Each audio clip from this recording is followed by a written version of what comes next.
Bom, caro aluno, estamos aí novamente, né, para tratar de um assunto que você deve provavelmente ter acesso aí todos os dias, que envolve o contexto de homepage. Foi desenvolvida aí uma homepage hipotética sobre uma empresa chamada XYZ Soluções em TI, e através dessa home iremos trabalhar algumas diretrizes que o Jacob Nielsen, né, desenvolveu com o intuito de ajudar o designer, ajudar o projetista de uma homepage a desenvolvê-la, tendo por objetivo trazer uma boa usabilidade ao seu cliente ou ao usuário final. Então, a homepage basicamente é essa. O objetivo dessa homepage é passar informações sobre a empresa, passar informações sobre os serviços que ela presta, passar informações de como localizar ou como contactar essa empresa, né? Então, essa homepage ela tem basicamente o objetivo como se fosse um portfólio. Sabe aqueles panfletos que às vezes a gente recebe no sinal, ou você vai em algum shopping, eles te passam? O objetivo dessa página tende a isso, ou seja, apresentar a empresa, no caso, foi dado o nome aí de XYZ Soluções em TI. Então, a gente vai começar a analisar a primeira diretriz do Jacob Nielsen, diz o seguinte: exibir o nome da empresa e o logotipo em um tamanho razoável e em um local de destaque na home. Bom, observe, no nosso caso aí nessa home, que o nome da empresa XYZ Soluções em TI, juntamente com a imagem que a representa, ele está, né, localizado no alto à esquerda. Por que disso? Porque, né, dentro daí dos estudos, a gente tende a ler da esquerda para a direita, de cima para baixo. Então esse é um ponto no qual visualmente a gente tem o primeiro contato na homepage. Então, se a gente analisar essa diretriz em relação ao que a página está nos apresentando, ela atende a essa diretriz, ou seja, está bem identificado e bem localizado.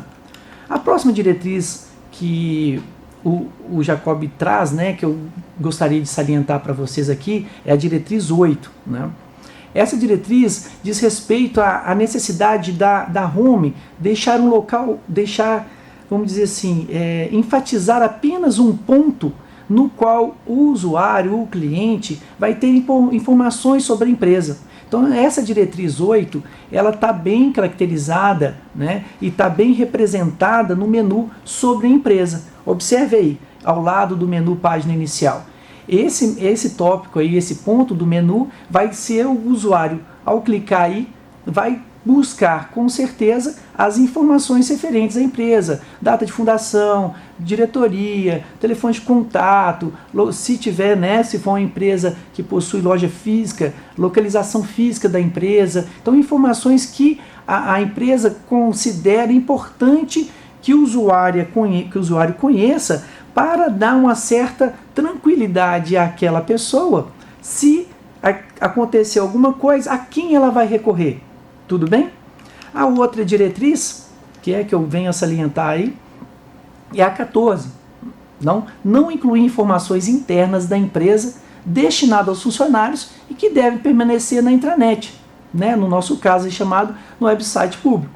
Então, o que essa diretriz vem preocupar? Gente, eu vou colocar na minha homepage, né, o que? Dados salariais do meu empregado, telefone de contato do meu empregado, informações de processos internos do empregado? Não. Numa homepage, você vai dar informações gerais da empresa apenas para mostrar quem você é. Então, nesse caso aí, essa diretriz também atende. Por quê? A nossa homepage, se você observar, não tem nenhum ponto ou nenhum menu que vá trazer informações internas da empresa. A outra diretriz que eu também separei foi a 22, evitar as categorias e as listas de marcadores de um único item. Bom, o que vem a ser isso? Se você pegar o menu Serviços e clicar no menu Serviços, se abaixo do menu Serviços, quando ele abrir apenas um outro item chamado Serviços, isso é uma lista com apenas um item. Isso não deve acontecer. Por quê? Se não tem um outro 2, 3, 4 subitens, não justifica você abrir um menu. Né? Se tem aquele menu ele pronto, só clicando nele, abre a outra página, trazendo as informações referentes ao menu que a pessoa escolheu. Ok? A outra diretriz é a diretriz 25. fala sobre explicar o significado das abreviações da primeira ocorrência. Bom, o que isso vem a ser? Às vezes as pessoas acessam a home e não obrigatoriamente têm todo o conhecimento de todo o conteúdo daquele assunto. E se a empresa, se a home, coloca alguma abreviação, é necessário que, pelo menos na primeira vez, ele coloque o significado logo à frente, entre parênteses, por exemplo. Para quê? A pessoa, no momento da leitura, consiga compreender aquela abreviação, né? Nesse caso, a empresa, né, XYZ Soluções, aí ela atende, porque mesmo ela sendo uma empresa de soluções de TI, ela, né, não colocou nenhuma abreviação nesse sentido. Tudo bem? A outra diretriz é a 29. Especifica aí: usar exemplos para manter o conteúdo do site em vez de apenas descrever. Bom, nesse caso, essa diretriz, a gente fala que ela não se aplica a essa homepage. Por quê? Aquele caso, por exemplo, se você tem uma homepage de e-commerce, onde existe um processo para você escolher o produto e depois um processo para você fazer a compra o pagamento daquele produto, ok? Então, se você tiver que ensinar, que apresentar como fazer isso ao usuário, é melhor que você faça através de exemplos, coloque um vídeo ensinando passo a passo, do que simplesmente apresentar para ele um texto grande, o qual ele vai ter que ler e fazer, né, um entendimento daquele processo. Então, na medida do possível, se você tiver que, né, demandar alguma atividade para o seu usuário final, dê através de exemplos, que isso facilita muito o processo na sua homepage. Então, nesse caso, essa diretriz ela não se aplica a essa página. Por quê? Porque não existe nenhum processo, não existe nenhuma atividade na qual demanda o usuário a aprender um processo específico. Tudo bem? Bom, a outra é a 38, né? Essa 38, eu coloquei só para enfatizar um detalhe em relação às diretrizes do Jacob Niels, que é o seguinte: ela fala: não usar a palavra links para identificar links existentes da página. Indicar a presença de links com sublinhado e cor azul. Bom, você deve estar pensando aí, poxa, sublinhado e cor azul, nunca vi isso, ainda mais se você for uma pessoa com a idade, né, mais nova. Hoje em dia, essa diretriz ela já caiu em desuso, ok? Então, se você for num site e não tiver nada, todos os links não estiver sendo identificado, sublinhado com azul, não preocupe não. Não é que aquela home esteja errada nesse sentido não. É porque hoje em dia caiu em desuso utilizar essa característica de link. Isso acontecia porque lá no início das construções de home, as pessoas, os projetistas não sabiam como mostrar para o usuário que aquilo era um link, e o usuário também não sabia o que era um link. Imagina, 20 anos atrás, 15 anos atrás, era um problema isso. Então, ele estabeleceu uma regra ou um direcionamento dizendo que deveria ser sublinhado em azul. Mas hoje em dia, a gente sabe que só com o mover do mouse, aquela mãozinha aparece e ele indica que aquilo ali é um link que o usuário pode clicar nele, ok? A outra diretriz é a 45. Fala o seguinte: se existir um recurso de carrinho de compras em seu site, incluir um link para esse recurso na homepage. Bom, vocês lembram que eu comentei agora há pouco sobre aquela home no qual é um e-commerce, uma página onde você pode comprar alguma coisa, né? Nesse nosso caso também, essa diretriz não aplica, porque, né, a empresa XYZ Soluções de TI não vende nada via home. Mas pensando, né, se ela vendesse, seria necessário ela identificar de forma bem clara, através de um carrinho de compras, de uma sacolinha de compras. Geralmente o pessoal coloca isso no canto direito superior para demonstrar e deixar claro para o usuário final que ele pode fazer compra de um produto ou serviço através da home, ok? O outro ponto é sobre pesquisa, né? É a diretriz 51. A pesquisa da homepage deve pesquisar o site inteiro, por padrão, por default. Por que você fala, não estou entendendo muito bem isso? Como assim pesquisar só a home? É isso mesmo. Se eu venho aqui na minha página, alguém acessa a página da XYZ Soluções em TI. Vai lá na caixa de pesquisa, aí onde está localizado, né, no canto direito superior, aí com a lupa. E ele vai fazer a pesquisa, ele quer pesquisar alguma coisa em relação à minha empresa, eu tenho que permitir que aquela busca dele faça a busca na minha home, que não permita que ele faça a busca na internet. Porque se você permitir que ele vai fazer essa busca lá na internet, qual que é a possibilidade dele sair da sua página? É 100%, que ele vai achar outras páginas com aquela palavra, aquele grupo de palavras, e você sabe como é que é, né? Internet, você vai clicando aqui, clicando ali, quando você vê, você já saiu do ponto que você estava. Então, muito cuidado com isso. Quando for fazer a pesquisa, né, colocar a caixa de pesquisa e determinar a pesquisa, que faça apenas na sua home. Tudo bem? Então, é interessante você lembrar disso. A outra diretriz é a diretriz 54. Né? Ela fala o seguinte: não incluir ferramentas que não sejam relacionadas com as tarefas que os usuários costumam fazer no site. Bom, o que vinha a ser isso? É para você não inventar moda. Você vai colocar no site, na sua home, aquilo que diz respeito à sua empresa, ao seu serviço. Por exemplo, nessa nossa home aí da empresa que, né, traz soluções na área de tecnologia de informação, o projetista lá, o design, disponibilizar uma ferramenta de previsão meteorológica. O que tem a ver previsão meteorológica com soluções em TI? É uma ferramenta? É, mas ela tem a ver com a empresa? Ela condiz com o contexto? Não. Você vai estar enchendo linguiça, você vai estar colocando coisa desnecessária. E lembre-se, quanto mais coisas você coloca na sua home, mais coisas, né, mais possibilidades o usuário tem de se distrair, de efetivamente perder o foco no qual ele foi até a sua home. Né? Lembre-se daquela situação também, nós já conversamos sobre isso. O usuário, quando ele tem acesso a alguma coisa, a gente tem que segurá-lo. Né? A gente estava falando sobre sistemas, né, de informação interativos. Se a gente deixar com que naquele momento de uso ele saia, ele perca a concentração, ele perca o foco, a gente perdeu o usuário. Mesma coisa vale aqui para a nossa home. Tudo bem?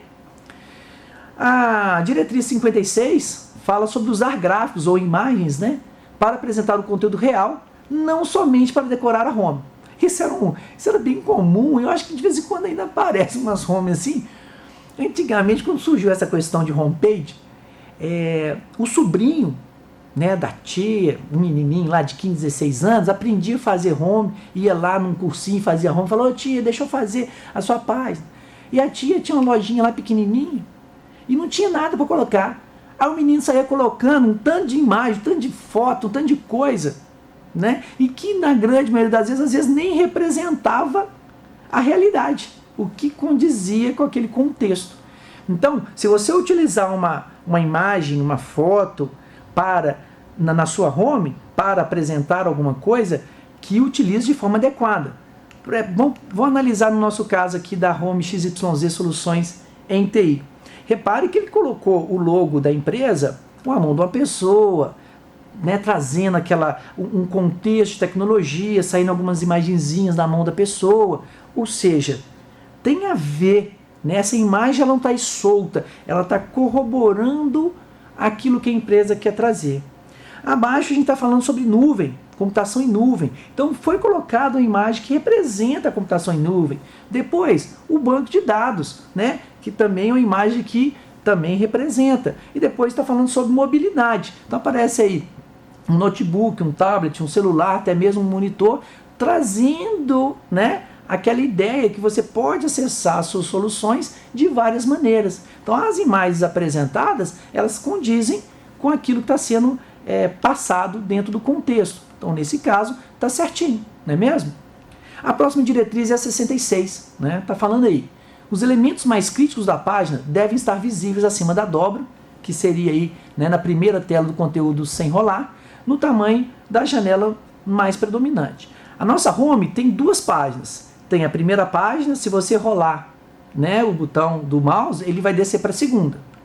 Repare que na primeira ele traz, né, o que ele considera de mais importante, que são as soluções que ele pode prestar para o usuário final, né, as áreas nas quais ele está envolvido.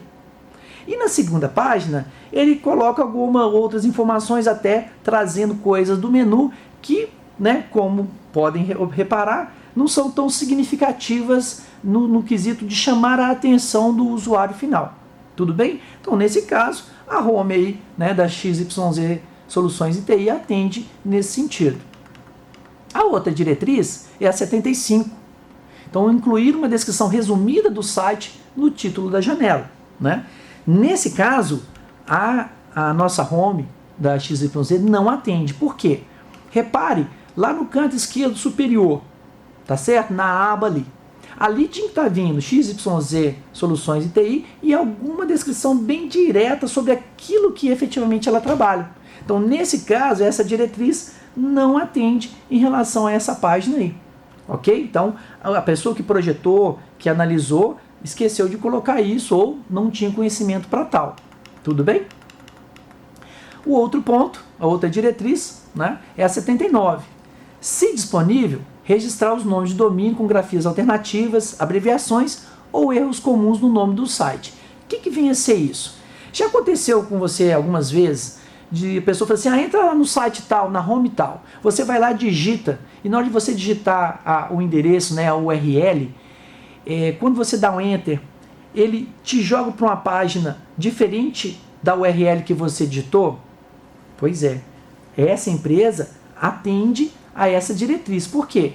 Mesmo você digitando errado a URL, ele já presumiu que aquela URL digitada errada poderia acontecer. Então ele registrou aquele domínio e quando o usuário digita aquela URL errada, ele automaticamente já direciona para a URL certa, ou seja, para o endereço correto que deveria ser. Então, isso é bem interessante. Se você tem, né, uma empresa ou você está fazendo uma consultoria aonde que isso pode vir a acontecer, pense em algumas opções possíveis, registre esse domínio para essa empresa e redirecione todos esses domínios para o domínio correto. Tudo bem?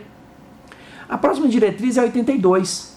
Né? Fala aí, escrever e editar sinopses específicas de comunicados à imprensa e das novas histórias prestadas na home. Nesse caso, essa diretriz não tem muito a ver com essa nossa home apresentada. Seria uma diretriz no qual não seria avaliada, né? Não estaria habilitada para avaliar. Mas o que vem a ser isso? Vamos imaginar que essa empresa, a XYZ, de volta e meia, de tempos em tempos, ela coloca informações vinculadas a ela e ao mercado. Ou seja, tem lá algumas informações sobre ela. Então, de vez ela colocar toda a matéria que foi apresentada no jornal, que apareceu na televisão, ela apenas coloca um título e uma sinopse. O usuário, lendo aquele título e a sinopse, se ele tiver mais interesse, ele vai clicar, aonde vai abrir uma página e virar toda a informação sobre aquela reportagem, sobre aquela notícia, ou sobre aquele conteúdo que a pessoa disponibilizou no mercado. Tudo bem? Isso é interessante também. Na 88, na diretriz 88, fala o seguinte, manter os anúncios de empresas externas na borda da página. O que vem a ser isso? No caso aí da XYZ, Soluções ITI, repara que ela tem um menu aí chamado parceiros, não é? Reparou aí? Tem um menu parceiros? Beleza. Vamos imaginar que a empresa XYZ começa a ter muito acesso e ela chega para os parceiros e fala assim, poxa, você não quer me ajudar aí na manutenção da página? Deixa eu colocar a sua empresa e o logo dela na minha página para o pessoal, né, de certa forma ou de outra, passar a visualizá-los, a tê-los como referência. Beleza, tranquilo, vamos fazer essa parceria aí, pode colocar e eu te pago um extra aí. Tudo bem. Aonde ele iria colocar esses parceiros? Ele não ia colocar no meio aí da home. Por quê? No meio da home diz respeito à empresa. Então, os parceiros, né? Perdão, que você tenha, eles vão ficar nas bordas. Tudo bem? Aonde teria escrito assim, parceiros, e abaixo, pensando aí no canto direito, aí no meio da página, na qual você está vendo, né? Ao lado aí da mobilidade, estaria escrito lá parceiros, e abaixo todos os parceiros, incluindo o nome da empresa e, se tiver o logotipo, o logo do parceiro. E aí ele vai estar sendo visualizado, mas não vai estar chamando a atenção mais do que deve. Ok? A próxima diretriz a trabalhar é a 93. Ela fala o seguinte: se o website ficar paralisado ou partes importantes do website não estiverem funcionando, informar isso claramente na home. O quanto é isso importante? Você fala assim, se estiver fora, eu estou nem aí para o usuário. Pelo contrário. Se algum problema estiver acontecendo na sua página, você está dando manutenção, ou teve um problema no provedor de internet, alguma coisa técnica esteja acontecendo que impossibilite do usuário acessar a sua home, é de extrema importância que você coloque uma informação dizendo a ele o que está acontecendo. E, se possível, se você tiver condição, de informar daqui quanto tempo estará disponível novamente para que ele possa voltar a acessar a sua home. Agora lembre-se, se você disser, a página está em manutenção, estaremos de volta, estaremos no ar daqui 1 hora, daqui 1 hora você tem que estar no ar. Porque aquele usuário, se realmente quiser informações sobre você, tiver algum serviço sobre você, ou comprar alguma coisa de você, ele vai voltar daqui 1 hora. Se não tiver ativo de novo, acabou. O usuário não vai querer ser você mais não, porque se informou uma coisa e não está cumprindo aquilo que você informou, então cadê? Ele vai perder a sua confiança, não é mesmo? Então cuidado. Além de ser claro aquela informação, né, para o usuário, que aquela informação seja correta e que seja fiel ao que você quer passar ao seu usuário final. Tudo bem? A outra diretriz é a 102. Explicar para os usuários os benefícios e a frequência de publicação antes de solicitar seus endereços de e-mail. O que é isso? Essa diretriz, assim, né, a chamada dela não ficou legal, mas a ideia dela é: o usuário, quando precisa de cadastrar os dados na sua home, que não é o nosso caso também nosso exemplo aí da XYZ Soluções ITI, mas se essa empresa precisasse de, né, guardar ou receber os dados dos usuários, ou seja, fazer o cadastro deles, no momento do cadastro, ele tem que dizer ao usuário como ou por que aquilo está sendo trabalhado. Ok? Então, dar uma segurança, dar uma informação sobre a necessidade dele cadastrar, sobre a segurança da informação que ele está colocando lá, que não vai ser publicada em outros lugares. E se você for utilizar o e-mail dele ou o telefone para fazer alguma propaganda, né, fazer algum processo de marketing, você tem que também pedir a autorização do mesmo. Tudo bem? Então, caso você precise, nesse sentido, elabore bem, conduza o seu usuário de forma que dê, né, segurança a ele e que as coisas fiquem claras no momento do cadastro. A outra diretriz é a 105. Mostrar datas e horas somente para informações relacionadas ao tempo, como itens de notícia, bate-papos ao vivo, cotações de ações, entre outros itens. Novamente, pegando a nossa homepage XYZ, né, Soluções ITI, essa diretriz não se aplica, porque ela não passa nenhuma informação da empresa sobre notícia, sobre um contexto de mercado, né? Mas pensando num portal, né? Pensando numa homepage de portal. Bom, um portal de notícias, né, no caso. Toda notícia, ela só é válida se ela estiver datada e com hora. Concorda? Então, se existe um portal de notícias, toda notícia que é postada no portal, ela tem que ter uma data e a hora vinculada àquela notícia, porque senão ela perde a validade, ela perde a consistência daquela informação. Tudo bem? Então, você vai colocar data e horas em momentos adequados, por exemplo, nesse caso. No nosso exemplo da nossa home, né, da XYZ Soluções ITI, não é necessário. Aonde você vai colocar data e hora ali? Abaixo dos serviços? Não tem lógica, não tem motivo de você vincular data e hora em função, né, dos serviços apresentados. Tudo bem? Concluindo, apresentei para vocês aí hoje algumas das diretrizes que o Jacob Nelson desenvolveu, né, para a construção de homepage, com o objetivo de ajudar a direcionar o design a projetar, né, página de internet que tem uma boa usabilidade. Ele não garante 100% que vai ter uma boa usabilidade, depende de outros fatores, mas ele fala o seguinte: se você seguir as diretrizes propostas por ele, você tende a chegar a uma home no qual vai ter uma boa usabilidade, pelo menos não vai cometer erros esdrúxulos, erros grosseiros em relação ao manuseio, à ação do usuário final com a sua home. Tudo bem? Finalizando nesse vídeo nós analisamos aí algumas diretrizes, né, propostas pelo Jacob Niels para análise de homepage, né, onde a empresa era fictícia, né, não existe a empresa no mercado. Agora você já tem aí uma ferramenta, né, uma metodologia, vamos dizer assim, uma forma de estudar, né, para auxiliá-lo no momento de construção e análise de uma homepage, ok? Nesse universo de homepage, eu gostaria de salientar alguns pontos. A gente tem alguns tipos de homepage. Tem a homepage que é essa que a gente trabalhou, né, apenas a empresa se mostrando, se apresentando ao mercado, né, trazendo informações sobre ela, sobre serviços e produtos que ela oferece. Tem homepage que são os portais, né, de informação. Tem homepages que são de instituições financeiras, né, bancos. Tem instituições públicas, não é isso? E agora ainda tem as ONGs, né, aquelas homepages que envolvem essa parte de sem fins lucrativos, vamos dizer assim. Então, para cada grupo de home, você vai ter um perfil ou um direcionamento específico para tratar. Mas, que se você seguir essas diretrizes, você não vai se perder. Tudo bem? No próximo vídeo, teremos a oportunidade de trabalhar em conjunto com o professor. Vai ser uma entrevista e vai ser bem interessante. Fique aí na espera. Até a próxima. E interage com o ambiente virtual. Esse é o nosso meio de comunicação. Bons estudos e obrigado pela atenção.